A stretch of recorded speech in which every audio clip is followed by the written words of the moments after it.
अपन ने दो जनजाति पढ़ी थी। एक का नाम था क्या, बिलाला, और दूसरी का नाम था क्या, अगरिया। दो पढ़ ली थी अपन ने। ठीक है, छोटी छोटी डिटेल थी इनकी। और जनजाति भी ऐसी थी, अति पिछड़ी जनजाति।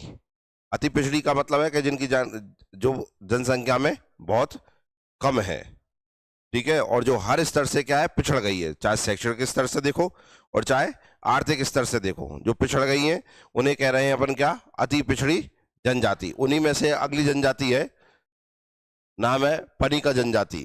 कौन सी जनजाति, पनिका जनजाति जो है। देखो अब जनजाति आप जो भी देख रहे हैं इनमें विवाह सेम मिल रहे हैं, एक आधा अलग मिल जाता है। देवता लगभग समान मिल रहे हैं, देवता जो है वो भी लगभग समान मिल रहे हैं। पंचायत सबकी अलग अलग जा रही है, पर पंचायतों में जो व्यक्ति हैं वो लगभग समान आ रहे हैं, पर कुछ में अलग भी मिलेंगे। ठीक है, गोत्र देखो सबके अलग हैं, इसका ये मतलब, और सबके बहुत ज्यादा, इसका मतलब पेपर में नहीं जा रहा है। जान रहा है ना, 16 16 17 17 18 18 गोत्र रहेंगे। कोई याद कर सकता है? मुझे तो नहीं लगता है इतना किसी में हिम्मत है। ठीक है ना, तो वो नहीं आएंगी चीजें।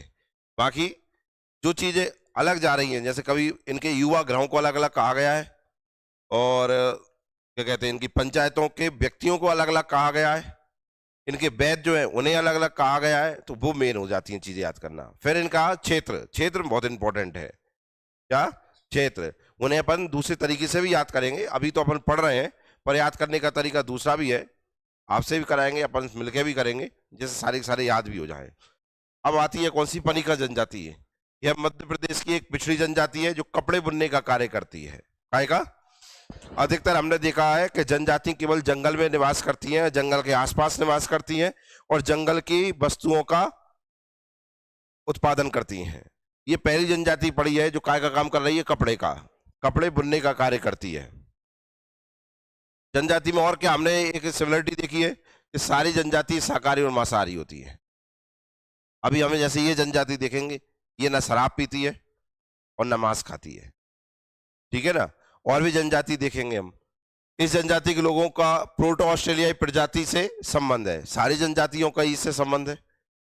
पनिका जनजाति के लोग कबीरपंथी होते हैं, कबीरहा भी कहलाते हैं। ये किसको मानते हैं जी, कबीर दास को मानते हैं। किसको, ठीक है ना, कबीरपंथी है ये अपनी उत्पत्ति देव जी से मानते हैं एवं कबीर को अपना पूर्वज मानते हैं। किसको पूर्वज मानते हैं, और कोई देव है उनसे अपनी उत्पत्ति मानते हैं। जैसे इससे पहले हम भगवान शंकर और इन सबको देखा कि नहीं, तो ये किससे उत्पत्ति मानते हैं, देव जी से। भौगोलिक वितरण देखिए, पनिका मुक्ता छत्तीसगढ़ के विंध्य प्रदेश की जनजाति है। किसके, मतलब हमारे मध्य प्रदेश में जो छत्तीसगढ़, मंडला, डिंडोरी, अनूपपुर, शहडोल, इधर लग रहा है बालाघाट तक, यही अधिकतर जनजातियां हैं। सब जानते हैं अधिकतर जनजाति यहीं निवास करती हैं कि नहीं, तो इनका संबंध भी यहीं से है। यह मध्य प्रदेश के सीधी, शहडोल, अनूपपुर, उमरिया में पाई जाती है। सीधी, सिंगरौली, उमरिया, शहडोल, अनूपपुर, इस वाला क्षेत्र जो छत्तीसगढ़ से लगा है, यहाँ कौन सी जनजाति पाई जाती है, पनिका जनजाति पाई जाती है। मुझे लगता है कि शारीरिक विशेषताएं पढ़ने की कोई आवश्यकता नहीं है। आवास, मकान घास फूस बांस के बने होते हैं जिन पर मिट्टी व गोबर का लेप होता है। ये पहाड़ों की ढलान एवं जंगलों के पास निवास करते हैं। इनके ना गांव को कुछ कहते हैं ना घरों को कुछ कहते हैं। मुझे लगता है पेपर के लिए काम खत्म, नाम होता कोई तो पढ़ते।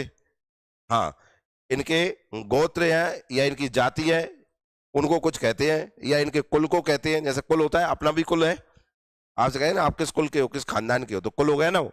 तो इनके कुल, उसको क्या कहते हैं। इनके मकान आमने सामने पंक्तिबद्ध रूप से बसे होते हैं। उपजातियां, उपवर्ग, शक्ति, साकेत, पनिका और कबीरपंथी, इनकी क्या है, उपवर्ग हैं, इनमें पाई जाती है। पनिका जनजाति कई गोत्रों में बटी हुई है जिन्हें कुर कहा जाता है। अब ये इंपॉर्टेंट हो जाए, क्योंकि आप जानते हैं गोत्र शब्द का उल्लेख सब जनजातियों में है, और अधिकतर जनजातियों में गोत्र को अलग अलग नाम से जाना जाता है। तो इसमें गोत्र को क्या नाम से जाना गया है, कुर। और बहुत सारे कुर मिलकर कुरहा बनाते हैं। क्या बनाते हैं, कहाँ लिखा है, कुर का शाब्दिक अर्थ है क्या, कुली होता है, कुल से आ गया ना। और अब एक, जैसे एक गांव है, एक शहर है, एक मोहल्ला है, उसमें एक ही कुल रहता है कि बहुत सारे कुल रहते हैं। भाई आपका कुल है, पड़ोसी का कुल अलग है, बहुत सारे कुल मिलके मोहल्ला बना देते हैं कि नहीं, और बहुत सारे मोहल्ला मिलकर शहर बना रहे हैं। ऐसे ये है, कई कुल मिलकर कुरहा का निर्माण करते हैं। काय का निर्माण करते हैं, कुरहा। अब यही मिल रहा है ये, तो ये इसके लिए इंपॉर्टेंट होगा। कुर से क्या बना, कुरहा। और कुरहा के लोग आपस में विवाह नहीं करते हैं, मतलब इनके गांव में विवाह नहीं होता है आपस में, ये दूसरे कुराह से ही विवाह करेंगे। समझ में आए ना, सेम कुराह में विवाह नहीं, दूसरे में होगा। इनका समाज पितृसत्तात्मक होता है, इनमें परिवार एकल व संयुक्त होते हैं, ये सब में कॉमन है, पेपर से काम खत्म। मतलब किसी जनजाति का विशेष नहीं आएगा, पूछेंगे तो जनजातियों का परिवार किस प्रकार का होता है तो आप कहेंगे पितृसत्तात्मक, एकल और संयुक्त दोनों प्रकार का। विवाह कैसा होता है, समगोत्री विवाह नहीं होते हैं, सब में नहीं होते हैं, ठीक है ना, जिसमें होते हैं वो स्पेशल हो जाएगा। लमसेना पढ़ा है हमने, घुसपैठिया ये भी पढ़ा है, जबरदस्ती का विवाह, पुनर्विवाह ये भी पढ़ा है, प्रेम विवाह, देवर भाभी विवाह आदि प्रचलित है, सेम हो गए ना सब। बधुमूल एवं बहुपत्नी विवाह का प्रचलन है, सब में है। धार्मिक विशेषता, ये प्रकृति पूजक एवं बहुदेववादी है, मुझे लगता है सब में कॉमन मिला है हमें। सूर्य, इंद्र, हनुमान, दूलादेव, बूढ़ी माता, मरी, हुल्कीबाई आदि की पूजा करते हैं। बनमाई, रातमाई, बूढ़ा देव इनके पारंपरिक देवी देवता हैं। सारी जनजातियों में पढ़ के आए हम, ठीक है ना, सब जंगल में रहती, सब पूछते हैं। हिंदू धर्म के प्रभाव में ये राम, हनुमान, सीता की भी पूजा करते हैं, पहले नहीं करते थे, अब करने लगे हैं। ये कबीरपंथी हो चुके हैं तथा इनका एक धर्मगुरु होता है जिसे मेथी कहते हैं। अब ये इंपॉर्टेंट हो गया, पनिका जनजाति के धर्मगुरु को किस नाम से जानते हैं? बाकी तो अधिकतर जनजाति में धर्मगुरु पढ़े ही नहीं हमने, तीन पढ़ रहे हैं कि नहीं? अब जैसे अधिकतर जनजाति हमने देखी है सारी हिंदू ही है, एक आध जनजाति देख के आई है जो मुसलमान है, मुस्लिम समुदाय से है, पढ़ के आए कि नहीं, ध्यान है? कौन सी थी? भील, तड़वी भील कहलाए कि नहीं? जो कौन से वर्ग से आते हैं? मुसलमान वर्ग से। बाकी सारी जनजाति कौन सी है? हिंदू है ना। एक आध जनजाति और आएगी जो ईसाई से संबंधित होगी, कैसे? ईसाई से संबंधित होगी, वो इंपॉर्टेंट हो जाएगी अपने लिए। बाकी सब हिंदू हैं, तो मुझे लगता है कि प्रश्न बनेगा क्या, तो कौन सी जनजाति हिंदू वर्ग से है, किस धर्म से संबंधित है, ये आएगा क्या? नहीं आएगा। आ सकता है तो किसका आ सकता है? तड़वी भील और जो ईसाई है वो वाले, उन पे आ सकता है कि नहीं? विशेषताएं क्या है? भाषा देखो, एक भाषा तो कॉमन ही है। बालाघाट, मंडला, डिंडोली, अनूपपुर, शहडोल के आसपास जितनी भी रहती है उनकी छत्तीसगढ़ी भाषा तो होनी है। कौन सी? छत्तीसगढ़ी। छत्तीसगढ़ी शब्द नहीं मिलेगा तो पूर्वी शब्द मिलेगा। कौन सा भाई? छत्तीसगढ़ी को पूर्वी भाषा भी तो कह रहे हैं ना। गौड़ी, बैगानी छत्तीसगढ़ी की मिश्रित बोली का प्रयोग करते हैं। नृत्य, कर्मा नृत्य, दशहरा, सैला कर्मा, झरपट नृत्य आदि। त्योहार देखिए, जबारा त्योहार, नौरता त्योहार, हिड़ता त्योहार, दिवाली त्योहार, दशहरा त्योहार, होली त्योहार, बहुत सारे तो कॉमन ही मिल गए। जन्म मृत्यु संस्कार, समाधान मूलतः सबको दफनाते हैं, लेकिन बुजुर्ग व अकाल मृत्यु के सबका दाह कर्म करते हैं, मतलब जला देते हैं। अन्यथा कबीरा मांस मदिरा का सेवन नहीं करते। अब ये स्पेशल आई है, नहीं तो सबरी जनजाति कैसी है थी? यह जनजाति पारंपरिक वस्त्रों का निर्माण करती है। वस्त्र निर्माण करने वाली जनजाति कौन सी है? स्पेशल क्वेश्चन तो यही हो गया। कौन सी जनजाति कबीरपंथी कहलाती है? ये दो क्वेश्चन सबसे प्रमुख है। बाकी फिर इनका एक कुल को क्या कहा है यहाँ पे? क्या कहा है? और बहुत सारे कुल मिलकर क्या बनता है? कुराह बनते हैं। क्या बनते हैं? कुराह बनते हैं। ये स्पेशल क्वेश्चन है, मतलब आप समझ आए ना, मुश्किल से 6 या 7 क्वेश्चन ही निकलेंगे इस पूरी जनजाति से। शॉर्ट नोट्स बन गए, क्लियर है? निवास स्थान कहाँ है? तो आप कहेंगे पूर्वी साइड, पूर्वी है ना, बस इससे ही स्पष्ट हो रहा है ना, याद करने की जरूरत ही नहीं है। पूर्वी साइड में आपने एक आदमी भी नाम नहीं सुना होगा, रीवा सतना का। रीवा सतना से नीचे ही चलते हैं ना, और घूमकर जहां तक आ जाते हैं, ऐसे चले जाओ बिल्कुल ऐसे। ये यूसेफ जो है ना भाई, ये जनजाति का है। अगर शहरी जनजाति में हम कहाँ जाते हैं? श्योपुर, भिंड, मुरैना साइड जाते हैं कि नहीं जाते? बीच में तो अब एक ही में नहीं आए, इंदौर भोपाल में आए, कहाँ है? नहीं आ पाए ना। अभी एक जनजाति आएगी जो सीधी चली जाएगी, जैसे करक रेखा है ना, ऐसी कैसी आएगी, जो इंदौर, भोपाल, ऐसी जबलपुर तक होती चली जाएगी, तो बाई स्पेशल ही दिखेगी जो सीधी जा रही है। बाकी तो युवा कार में सबसे ज्यादा है ना, यहाँ से मंदसौर से, नीमच मंदसौर से चालू होती है और इधर सिंगरौली तक जाती है। मुझे लगता है याद करने में कोई दिक्कत ही नहीं है। बांटना ही तो है कि जब अगले कौन सी और जब अगले कौन सी, सबके नाम लिख डालो। अगर अपन ये लिखें कि ये जनजाति कहाँ निवास करती है, तो मुझे लगता है याद करना कठिन है। लेकिन मैं ये कहूं कि क्षेत्र लिख लो, उनके ऊपर जनजाति लिख दो तो याद करना आसान है। अब अपना अपना तरीका है बाकी। अगली जनजाति है ओराव जनजाति। कौन सी? ओराव जनजाति भाषा के आधार पर द्रविड़ वर्ग की मानी जाती है, और द्रविड़ वर्ग की है तो कैसी है? Proto Australoid. और प्रोटो ऑस्ट्रेलियाइड तो कोलेरियन वर्ग की भी है और मुंडा वर्ग की भी है। स्पष्ट हो गया कि नहीं? ये लोग स्वयं को क्या मानते हैं? कुरुक कहते हैं। क्या कहते हैं? कुरुक। और आप जनजाति क्या कह रहे हैं अपने आप को? कुरुक। इस जनजाति के लोग धांगड़, धनका, किसान आदि नामों से भी जाने जाते हैं। उपजातियां ओराव, धांगड़, धनका, कोड़ा, किसान आदि। गोत्र क्या आएंगे इनके? देख लो, गोत्र देख लो, अलग ही गोत्र दिख रहे हैं। देखो क्या गोत्र है? लकड़ा, तिग्गा, तिरकी, टोप्पो, मिंज, बेक, खलको, हुजूर, इक्का। इक्का भी आ गया हूं, ठीक है ना? तो इक्का भी है। भौगोलिक विस्तार, यह जनजाति मुख्यतः मध्य प्रदेश के पूर्वी क्षेत्र, कौन से? भोपाल, नरसिंहपुर, अनूपपुर, बड़वानी, जबलपुर, इंदौर, मंडला, डिंडोरी, सिंगरौली जिलों में निवास करती हैं। ये जनजातियां ये जो इंदौर पे भी पहुंच गई है, भोपाल पे भी पहुंच गई है, ठीक है ना? बीच वाली लाइन पे आ गई कि नहीं आ गई? बाकी लिख तो रहा है पूर्वी क्षेत्र, ये तो आ रही आने हैं। विशेषताएं क्या है इसकी? ओराव या ओराव अपनी सामाजिक व्यवस्था होती है। गांव का मुखिया महतो एवं पुजारी बैगा कहलाता है। ये स्पेशल है इसका। बैगा जनजाति है, बैगा जनजाति है ना, पर यहाँ पे क्या हो रहा है? बैगा गांव का मुखिया हो रहा है, सॉरी पुजारी हो रहा है। तो किस जनजाति के पुजारी को बैगा कहते हैं? ओरा, ओराव जनजाति। कौन सी जनजाति? ओराव जनजाति पुजारी को क्या कहते हैं? बैगा। तो स्पेशल क्वेश्चन हो गया कि नहीं? और गांव का मुखिया क्या? नहीं तो अभी तक का पढ़े, पटेल साहब। कौन? पटेल। पर यहां कौन हो रहा है? नहीं तो। इस जनजाति में कई समवर्ती ग्राम पराह के रूप में संगठित होते हैं। कई ग्राम की जाति पंचायत मिलकर पराह पंचायत बनाते हैं।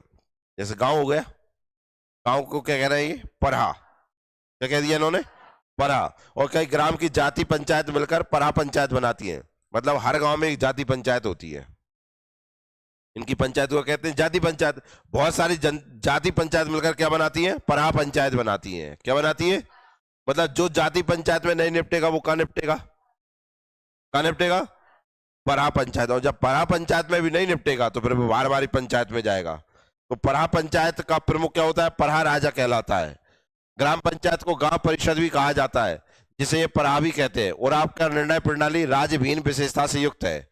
इनके घर मिट्टी के बने होते हैं तथा छत लकड़ी व देसी खपरेल के बने होते हैं।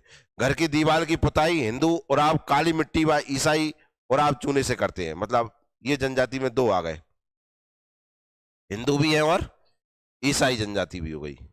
पहली जनजाति आई है जो कौन सी है? ईसाई धर्म को मानती है। कौन सी धर्म को मानती है? अब आप ये तो समझ गए ईसाई ये पहले से तो रहे नहीं होंगे, रहे होंगे। ईसाई धर्म का अपनाने का एक सबसे बड़ा कारण है, ईसाई धर्म जो धर्म परिवर्तन करता है वो व्यक्ति की व्यवस्था के अनुसार करता है। व्यवस्था देख के। कैसी व्यवस्था देख के करता है? अधिकतर जो सुनने में आता है अपन ने और जो देखा है, ईसाई धर्म तुमने क्यों नहीं अपनाया और ईसाई धर्म वाले तुम्हारे पास क्यों नहीं आए? संपन्न हो इसलिए।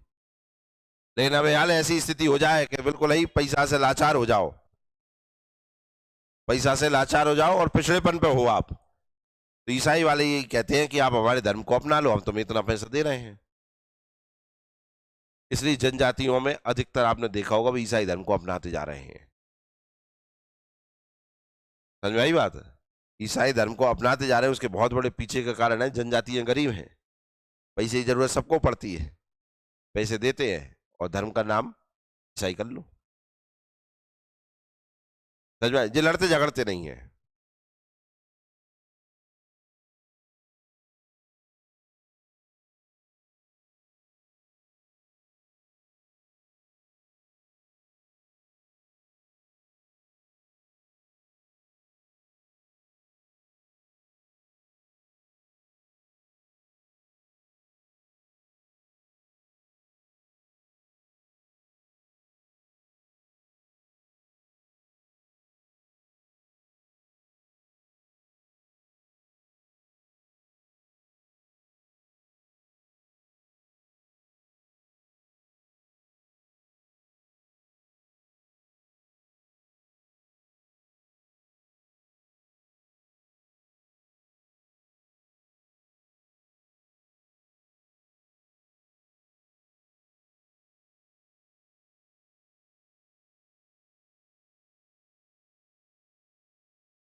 तो ईसाई समझ में आ गए तुम्हें? ईसाई जहां कहां से आ गए होंगे? आवाज दो। इनके घर मिट्टी के बने होते हैं, तो ये तो हमने बता दिया। दो प्रकार के, हिंदू और ईसाई। खान-पान देखो, उराव जनजाति का मुख्य भोजन चावल, कोदो का भात, गोदली व पेज है। पेज काय का बनता है? मक्के का। काय का? इसके अलावा उड़द, मूंग की दाल व मौसमी सब्जी खाते हैं। त्योहारों व उत्सवों में चावल की शराब हंडिया बनाकर पीते हैं। ये स्पेशल आई है, नहीं तो अभी तक तो महुए की चल रही थी। या काय की शराब आ गई। पहली जनजाति है जो काय की शराब पी रही है, नाम है क्या? हंडिया। क्या है? विवाह देखो, इनमें बुंदे विवाह, बधुमूल्य, सब में पढ़ के आए कि नहीं आए बधुमूल्य? पर स्पेशल नाम क्या मिल गया यहाँ पर? बुंदे विवाह। अब यहां नाम याद रखना पड़ेगा। बुंदे विवाह किस में प्रचलित है? और आप जनजाति। बंधवा विवाह, राजी मर्जी, ये भी सब में पढ़ के आए हैं कि नहीं? अगला है दुंकू विवाह, लड़की द्वारा घर चुनना। अब यह नाम आपको अलग अलग मिल रहे हैं कि नहीं? ये नाम स्पेशल हो जाएंगे। विधवा विवाह आदि। तो इसमें बुंदे विवाह, बंधवा विवाह और दुंकू विवाह, ठीक है ना। इनमें युवक युवती को विवाह पूर्वी स्वेच्छा से साथ रहने की अनुमति होती है। ये इनका युवा ग्रह है। वस्त्र एवं आभूषण, पुरुष छोटी धोती व अंगरखा पहनते हैं। अंगरखा जानो? तौलिया रख ली। महिलाएं लुगड़ा पोलका पहनती हैं। जन्म मृत्यु संस्कार, उराव जनजाति में मृत्यु होने पर मृतक को दफनाते हैं। मृत्यु के 3 दिन बाद रिश्तेदारों को बुलाया जाता है। तीही नायवान की रस्म पूरी की जाती है, मतलब तीसरे को क्या नाम दिया गया है? तीही नायवान। और इसी दिन से मृतक के घर एवं परिवार को शुद्ध माना जाता है। आप जानते हैं बहुत सारे हमारे भी समाज में तीसरे दिन से ही घर शुद्ध हो जाता है, है ना। किसी का 13वें दिन के बाद फिर शुद्ध माना जाता है ना। तो सब जगह प्रचलित है। तो तीही नायवान ये नाम इसी जनजाति में मिला है, तो आपको याद रखना है। ईसाई और आवो मृत्यु के समय पादरी को बुलाया जाता है। किसको? फादर आ गए, प्लस करवे, ठीक है ना। 2 उपदेश देंगे, आत्माएं अमर है, रोए मत मेरे लाल, जो बंद स्वर्ग में गया है, फलाना ढिमका है, हिसाब किताब हो रहा है, ठीक है ना। वह ज्ञान धर्म आदि का उपदेश देता है, पापों का प्रायश्चित कराता है, आत्मा की शांति के लिए प्रार्थना की जाती है। इसे अंतमलन संस्कार कहते हैं। ये संस्कार इसी मिला। अंतमलन संस्कार किस में होता है? कौन सी जनजाति में? और आपकी कौन सी शाखा में? ईसाई शाखा में। कौन सा संस्कार होता है? अंतमलन। कौन कराता है? फादर आए कराने के लिए, ठीक है ना। और जा कह देंगे डार दो जा में, और दूरे डार दो जा पे। नृत्य का, उराव जनजाति की प्रमुख नृत्य सरहुल, गुड़िया, डंडा तथा कर्मा। पर्व, उराव जनजाति का प्रमुख त्योहार कर्मा पूजा, सरहुल, दशहरा, दिवाली, नवाखाई, फागुन आदि। नवाखाई क्या होता है? नई फसल के आने पे मनाए जाने वाले त्योहार को क्या कहते हैं? विशेषताएं देखिए, धर्म की विशेषताएं क्या है। धर्म के आधार पर उराव जनजाति 2 भागों में बटी है, हिंदू और ईसाई। उराव जनजाति के प्रमुख देव हैं कौन से? सूर्यदेव। नाम है क्या? धर्मेश। सूर्यदेव का नाम क्या है? धर्मेश। स्पेशल नाम नहीं दिख रहा है। सूर्यदेव का नाम क्या है? कहीं और सुनने मिला है तुम्हें आज तक? नहीं, यही मिलो का धर्मेश।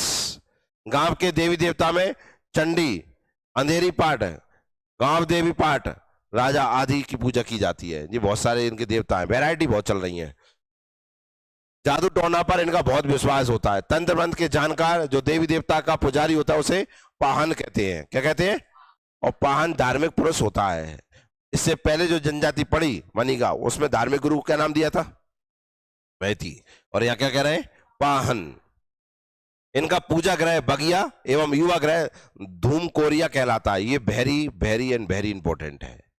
बगिया नाम तो सुना होगा, बगिया सुना है, अपन बगीचा के थे। इनको वो कहा होता है? पूजा ग्रह होता है, ठीक है ना। क्या होता है इनका?